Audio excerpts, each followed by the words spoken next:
Welcome to the Your Success Personally podcast with your host, yours truly, Vanessa G, where we will talk about success as defined by you.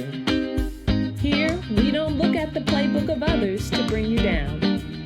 Instead, we are going to cover topics that pertain to how you, as an individual, can reach your goals and potential. Don't look at others to define your success. You create it. Your rules, your way, and how you get there. Are you ready? Let's go. Hi, and welcome back to the Your Success Personally podcast with your host, yours truly, Vanessa G. So, like I mentioned in my IG Live, it has been 1 year since the Your Success Personally podcast began, and I am so excited. You know, part of why I'm so excited about doing this podcast, even though I don't think it's quite at the standard that I want it to be yet, is because I stepped out of the box and I did something I wouldn't have traditionally done. And you know, that is what the Your Success Personally podcast is all about. It is about finding your success, your path, your success by your rules. So I am excited today for this interview that you're going to hear in just a moment. I want to reflect on what it's been like doing this podcast, but that will be in our next episode. For today, I'm so excited to have Tricia Bent-Goodley. She is a graduate professor at the Howard University School of Public Health, and really so much more. And you'll get an opportunity today to hear what she has to say on topics that pertain to social work, that pertain to self-care and domestic violence, things that she has studied, things that she has contributed to as an author. She's just an awesome woman. So without further ado, here's the interview. Hello, everyone. Welcome back to the Your Success Personally podcast with your host, yours truly, Vanessa G. We are back with another profile in success. I am excited today. So without further delay, I would like to introduce you to my guest, my sorority sister and dear friend, Dr. Tricia Bent-Goodley, Professor Emeritus. Oh, I'm just giving you the long introduction right now. Professor Emeritus, School of Social Work, and Graduate Professor, Public Health Program at the Graduate School of the illustrious Howard University. Licensed clinical social worker, researcher with 25 plus years of expertise in mental health and trauma-informed care. In addition to all of that, she is an author of several scholarly works on social work, particularly addressing domestic violence and social work as a profession. So much more. But I want to get to you, Tricia. Hello. Thank you so much for having me. I'm excited to be able to be here. And thank you for that beautiful introduction. Oh, listen, it is my pleasure. You know, I tell everyone that knows you that you have such a special place in my heart, and we both know why. So, listen, here at the Your Success Personally podcast, we talk about all things success.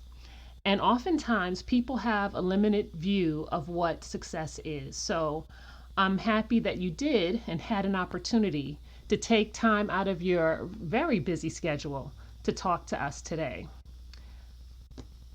Thank you so much. I'm really glad that I could be here. Great. So please give the listeners, in your own words, the definition of a calling. Then tell us about your calling to social work. Wow. I don't know if I have a one-word response or a one-sentence response to my definition of a calling. But what I would say it feels like is being drawn back to something that, you know, sometimes we know exactly what it is that we want to do, and it makes perfect sense to us. And sometimes we just keep finding ourselves being drawn to something. That to me is a calling. And I would say that that really much describes what my career path has been like. I first started out wanting to become an accountant, which no one would believe now. I don't believe it. But I started in college with the idea that I wanted to become an accountant. And I said I wanted to become an accountant because at that time I just said, I love money and I want to have a lot of it. And so I'm going to be an accountant, right? So I know how to manage it and grow it. And I started my accounting classes, and no offense to accountants, you all are wonderful, wonderful people. I just realized it wasn't for me. And so, as it were, I continued through college and kept trying to figure out what I wanted to do. The one thing that continued to be a theme for me was my love of working with people. And so, in joining sorority and, working with different organizations, I always found that I was drawn to working with people and helping people. It was just what I loved. But I didn't think about it as a calling or a career. I decided to change my major from accounting to education, started student teaching at a local high school there in Jamaica, Queens, and was a history teacher. Was there providing that support. And the teacher eventually said to me one day, you do a lot more talking with the students about their lives than actual teaching. And maybe you should think about that. And that was really the first time I was drawn to my calling. I said, well, I don't know of any jobs that I could do where I just help people. Who gets paid to do that? And that's when a sociology professor said to me, have you ever thought about social work? And I said, I don't even know what that is. And so long story short, once I became a social worker and moved into the path of social work, it was exactly what I was supposed to be doing. It was my calling. It was what I kept being drawn to, even when I was being pulled maybe in another direction. That never really satisfied my thirst for what I wanted. And so I always say social work found me, and I have loved it ever since. Wow. I love that you had such a beautiful story, and not everyone can really kind of navigate or have people in their lives who would be that person to kind of show us where we might be really good at, So that is wonderful. So tell me, who first taught you about success, and what's your definition? Wow, that's probably going to be the hardest question that I answer today. I think for me, success is living in purpose. Success is when you are able to be in a position where you're doing the thing that you know that you're called to do, that you know that you're meant to do, that you know you're built for. And that for me is what I get to do every day. So I would say that's success. I think one thing I've learned over the years is success is not about how much money I'm making. It really is about the fulfillment I get from being able to do what I'm supposed to be doing. And so I'm really fortunate in being able to do that. Who taught me about success? Honestly, I'd have to say my mom. And what makes that different is probably because she would argue that maybe, she didn't get to have the same kind of career or work success that I did. But she taught me about success because of how she lived her life, just being someone really persistent. Yeah. Always showing me the value of working hard, of giving to others, of loving on other people, on making a contribution to the world. She was my example of what I think success really is all about. And so even though she didn't necessarily get to have the career that she envisioned for herself, because it was a different time and she was raising all of us, because of her and because of her spirit, I feel like I've had an opportunity to better understand what success really means. Yeah, and I think your mother definitely had the right knowledge because she really has produced some wonderful young ladies. So, for sure, for sure. So tell me about your success story. So we've known each other at least almost, we've known each other 30 years. Oh my God. Yeah, it's pretty incredible. 30 years, but you have moved around in your path, and I pretty much stayed here. You're no longer a New Yorker. So tell me about your success story, the journey. Okay, so first I have to tell you, I always consider myself to be a New Yorker. I may not sound like a New Yorker anymore, but I always consider myself to be a New Yorker. I'm just a displaced New Yorker. Yeah. I live in Maryland. And again, I think each of the different faith walks that I've taken have been a part of my calling. So, Okay. I'm going to make this long story really brief, but, as a New Yorker, I love New York, and I never saw myself leaving New York. At the time that right before I came to Howard, was working in the nonprofit world, loved doing that work in Queens at the community level, helping families who were impacted by violence, who needed help with mental health support. And so I saw myself never leaving. But my husband had a vision. And he really wanted to leave out of New York, and I guess saw other opportunities. I just couldn't see it. And so one day when he was talking, I said to him, listen, if God wants me to leave New York, then he's going to have to create some amazing opportunity for me. And it can't be further than the state of Maryland. Okay. And about 2 months later, I went to a conference. I was recruited by an incredible group of faculty who have become and are my mentors from Howard. And they recruited me and gave me the opportunity to be able to come to Howard University and teach. And I wouldn't have to go past the state of Maryland.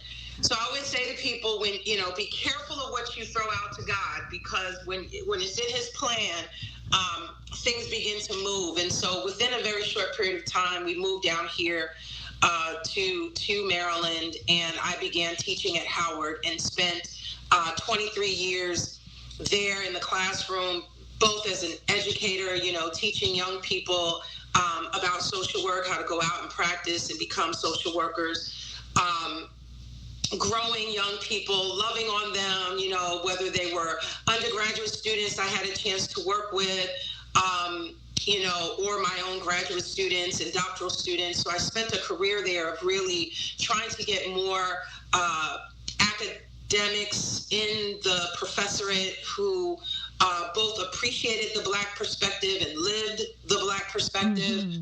That for me has been an incredible passion and joy. I've spent time there creating a domestic violence, sexual assault prevention program. It's called the Interpersonal Violence Prevention Program, housing advocates at Howard University for student survivors and others of interpersonal violence. Built out that program, and that allowed me to tie in the passion that I have for eradicating domestic and sexual violence. And then, just being able to be there to support students who will go out and actually provide mental health services and other kinds of supports to communities, not just in this area, but across the world. And so that for me has been what I've been doing, at Howard for these last 23 years before I retired in July of last year. Now I have the wonderful opportunity of working with professional athletes, going back to my roots of mental health. And so I'm super excited about being able to do that.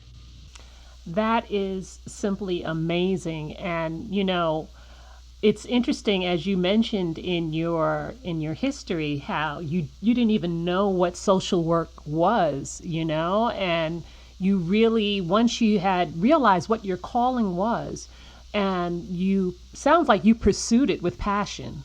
Yes? Yeah, I have. I've pursued it with passion, but I have to be honest, I tried to be obedient to what God is telling me to do next. even when it means taking a risk. And so I think on some level, you've got to be willing to take that calculated risk. You've got to be willing to step out on faith, even when sometimes, you might have a little bit of fear. Just being able to say, I am in purpose. I know I am, and if this is where I'm being led, I'm gonna move with it. Absolutely, and that faith piece really is huge, especially in times like these, in terms of just trying to navigate life, because life now, as we know it, is so different than what it was before. So, Oh yeah. right? Tell me a little bit about that. I want to first find out from you your definition, what social work is, for those who may not know, but also include in that what it would take and what are social workers doing now, especially as we're still in a pandemic. Yeah, so to me, what made social work the profession of choice for me, I am someone who likes many different kinds of things. I enjoy being able to help people clinically at the individual level. I enjoy being able to engineer systems, create programs and create service profiles and really begin to build bridges in communities and grow organizations. And I love policy, and being able to craft and create policies and protocols that will help communities be healthier and better. And so social work gave me the vehicle to do that. Social work is not just about being able to help somebody, an individual or a family. It's also about being able to develop programs, create as an entrepreneur new programming, being able to develop, new policies that better support people on the ground. And so that's what I loved about the social work profession, is the diverse skill set that I would have, being able to practice. And I've used each of those. I've had a career that's allowed me to, do each of those different areas of social work that I love so much. So it's never been boring. I've never been bored. I've always been able to recreate myself, whether it's getting a grant that right now I have a grant looking at domestic violence homicide prevention across the country, which has required a wealth of social work skills and being able to implement from policy to program development, but also understanding trauma and trauma-informed care, culturally specific care. I've had an opportunity to provide support to policy initiatives, providing recommendations on policy that will impact communities, whether that's around domestic violence or sexual assault. So, I've had an opportunity to take these elements of social work and apply them. And so I think for me, that's what is so exciting about being a social worker. And that's been important during COVID. We've seen increases in folks' need for mental health services during the pandemic. We have seen numbers climb, particularly for those who are experiencing depression or anxiety. Right. And what I say is that for some people, if they had an underlying mental health issue or one that was diagnosed, it's been exacerbated. And for those people who may never have had a mental health challenge, they're finding they are challenged. And so it's been a busy time for mental health professionals, but an important time where we could really fill in the gap. And I think we'll be doing that for years to come. Even when we quote unquote get back to normal, there'll still be a great need, whether it's for losses that people experienced, whether it's grieving that they're still experiencing, or whether it's the continued mental health challenges that they're experiencing, trying to work through as a result of the pandemic. Wow. And I really appreciate that you were able to really, just by your own life, talk about the different ways that people can, if they chose to be a social worker, that there's so much that can be done within the discipline. And I think you did author something about social work or social entrepreneurship. So, do you have a few minutes just to talk a little bit about that? Because I think that is so fascinating. Yeah, so I wrote an article many, many years ago about social work entrepreneurship, and was so blessed and fortunate a number of years ago to have another colleague reach out to me about that article and say, "Hey, let's write a book on social entrepreneurship." And so, for me, I tend to think in an entrepreneurial way. If it's not there, let's create it. But also, let's do it for the greater good. Right. That to me is what entrepreneurship is really about. And so this book on social entrepreneurship talks about what it means to be innovative, to be entrepreneurial, but to still be grounded in social work ethics, Right. while trying to impact the greater good, both here in this country as well as globally. And so there's such an important role and need for us to think in innovative and creative ways to solve some of the problems that folks are experiencing at the local level in their communities. And I think social workers are pretty well grounded in being able to do that because of our abilities to understand what's happening for people at the individual level and what we see in broader, bigger, larger communities. So the entrepreneurship book really provides, it's the first of its kind really, where you have social work centering social entrepreneurship in a book in this way. Absolutely. And, I'm not finished reading it, but, it definitely, I was like, wow, this is just a different way to look at this. And then, I'm a mental health counselor, and, it's causing me to kind of look at, what my role is and how it can even be expanded as well, right? So that is very interesting. I thank you for that. So we're here in 2021, as you look at your life here and now, let's even just go back to when we first met 30 years ago. Is it where you thought you'd be? No, definitely not. Definitely not. Definitely not. I thought I would still be in New York. I really would not. I didn't know exactly what I would be doing. To be honest, probably at that time, 30 years ago, I thought that I would be maybe doing something within, like the secondary education system. I really did not see my life unfolding in this way, but I'm so grateful that when God would tell me to pivot, I did.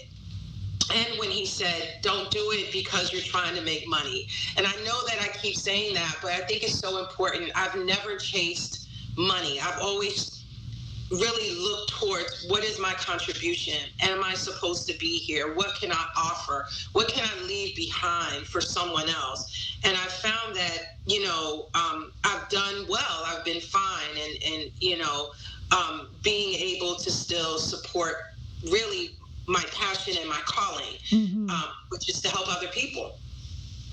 Yeah. And, that is key, and I look at success myself, and I see things, we all see things in the media, and we see certain people with certain lifestyles, which I'm not saying is wrong, but I think that there just needs to be another lens into that, and what is successful. And, I think people, because sometimes we all think about money, right? But they allow themselves to become short-sighted, where they could have a gifting like you have discovered for yourself, that really could be used for the benefit of the whole. And, when you look at success and you do what you do with a mindset of the whole, the benefits do come. Absolutely. I think I agree with that completely. And I found that, to be successful is one, I think, to be able to see that bigger vision for yourself. I am at a point in my life now where I am beginning to think more about, what are the contributions that I'm going to leave behind, and so I think about that a little bit more now than I did years ago. Right. I will say, part of success is sacrifice. You know, part of success is hard work. Yeah. You know, I, you know, have worked and continue to work really, really hard. And I try to balance it with the things that, you know, you need to do to maintain taking care of yourself. I'm a mother of 2 sons. I'm a wife. Those are the 3, you know, most important priorities that I have, my husband and my boys, right. and young men, I should say. And so, you know, building out a career, I had to think about how do I center my family, you know, as priority as I am trying to build out this career and be successful. And so the thing I would share is one of the things that I've always said to myself is, you know, at some point in my life, you know, I'm going to look back. I don't want to have regrets with my relationships with my children, with my relationships with my friends and my family. I don't want to have those regrets. I can live with maybe not hitting my highest star. But I can't live with, you know, my children saying, you know, that I wasn't there to support them when they needed me the most. And so I made some sacrifices of what it seemed to me then that they were sacrifices in the sense of maybe going to the next level of career. But what I found was, interestingly, my children also helped me be more balanced. So they weren't necessarily sacrifices. I thought they were. Right. What they really ended up doing was helping me really stay more on course with where I was supposed to be. So I just challenge people, you know, sometimes I think especially as working mothers, you know, you feel like you're missing certain things or you're not engaged in certain things, and maybe you're not, but, you know, that might be you still being on your path, even though you think you're not. So you got to give yourself some grace, and you got to have some priorities about what matters to you. My success in career wouldn't be as important if I didn't have the love and the support of my family. And so that for me has always been a priority. Yeah. So you have mentioned, you know, as we talked about your success story, how you've arrived where you are, you mentioned vision, you mentioned priorities. What about goal setting? I did a lot of goal setting in my academic career. I knew that I wanted to be at my highest rank. I knew that I wanted to be able to make a contribution in the research and the writing because, you know, at that time there were so few Black women who were full professors, who were getting grants, who were writing significantly, you know, writing a lot in the academic literature. And so for me, that was a goal. I really wanted to be able to meet that mark. And I wanted to be able to help others do it too. So that for me was a goal. And I'm very fortunate that I reached each of those goals. I'll share another quick story. When I first came to Howard and I started writing academically, and I'd always been a pretty good writer, and all of my articles they were rejected. Wow. I just kept getting rejection after rejection. And at one point, I got a letter, and it was brutal. It was a really tough letter. Someone, you know, the journal editor had written back, and it was just a very nasty letter. And I took it to my mentor, down the hallway to my mentor at that time, Dr. Lawrence Gary, who was an extraordinary academician and thought leader. And I went to him with this letter, and I told him how I was going to leave and go back into practice because I clearly was not built for the academic world. And he said to me, "Are you finished?" I said, "Yes, I am." And he said, "Okay." And he opened up a drawer and gave me a big folder. I said, "What is this?" And he said, "Open it." And it was letters of rejection he had gotten.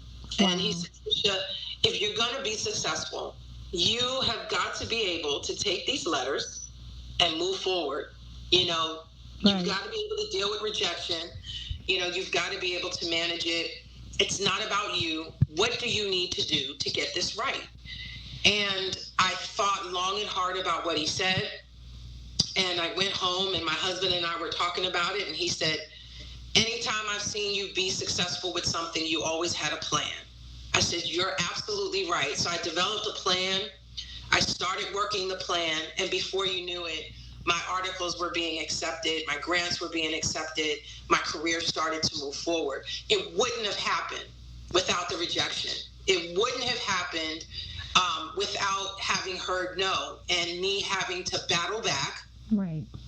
And just continue to work through that and grow and learn. So, I think for me, that's why sometimes I look at my career and I'm surprised because people now, they say to me, well, I know you didn't have those experiences. And I tell them I absolutely did. And it's because of those experiences, that I value what it is you're going through and the need for you to push through and battle through and overcome to get to where you're trying to be. Wow. And, it's the part that we really don't like to talk about because none of us wants to be rejected. And yet, as we endeavor to do what we hope to do, as we endeavor to try to even get validity, because that's the way you get it, right, as an academic, and to have that. But how great is it to have someone to mentor you, if that's even at all possible in your career? Oh yes, mentorship for me is so key, and that's why I've tried to do that freely with those who I've mentored, to be a support to them, because I've had great mentorship. Dr. Gary, who was down the hall from me, Dr. Gladys Walton Hall, another faculty colleague at Howard who was right down the hall, Professor Cragen. I had wonderful, wonderful supports in that building. But I also had one of my sorority sisters, Dr. Iris Carlin-Lene, who was at the University of North Carolina, Chapel Hill. She met me as a student and stayed with me, right? I always say she knew me when I was just, right, really in a place where I had no sense of the rules and the process. And she just believed in me and saw something in me and stayed with me. And even now, she continues to be a source of real support for me and guidance. And so yes, mentoring is important. And I say to young people now, be open to mentorship. It may not always look the way you think it's supposed to look, but be open to it. Be open to different types of mentoring. Sometimes we need people to mentor us in particular seasons in our life. Be open to it. Be open to receive what someone is giving to you, and know that it may not always look exactly the way that you thought it was supposed to look. Indeed. So, last question. What's new with you now? Any new works that we could be reading right about now? So I do have a new book proposal in with a publisher, and hoping in the next couple of months to be affirmed to move forward with this. This book will look at different forms of interpersonal violence, and it will really focus on how we can be responsive. So it will look at the integration or the intersections of domestic violence, sexual assault, and sex trafficking specifically, and really coming up with solutions at the intersections for those who are most vulnerable and those who we don't consider as always to be vulnerable to these issues. So I'm diligently working on that. I'm hoping to continue to get some writing out from my domestic violence homicide prevention project that myself and my team have been working on for the last few years. And my primary focus right now is serving as the mental health clinician for the Baltimore Ravens, which is my full-time position where I spend my full-time presence. And so I absolutely love that, God has placed me in a space to be able to just continue to be supportive to people as they move along in their journey in life. Well, Dr. Tricia Bent-Goodley, I'm so happy that you agreed to join us today. This has been an informative interview, and it's just been great to be able to catch up with you on this. And I wish you so much love and wellness. And we'll look forward to that book when it drops. Thank you so much. And thank you. I appreciate the work that you're doing and helping others to think about how we grow and rethink what success looks like. I mean, this is such an important conversation to have, and I congratulate you on it and thank you for taking us along this journey. Absolutely. Thank you. So, we have come to the end of our time today. I hope our discussion was helpful to you. I wish you positive vibes and encourage you to do you as you climb the ladder of success. If you are feeling this episode, please decide to subscribe and join the success journey. For more encouragement along the way, follow me on Instagram or Twitter at Your Success Personally, and continue to listen wherever podcasts can be found. And remember, your success by your rules. Bye-bye.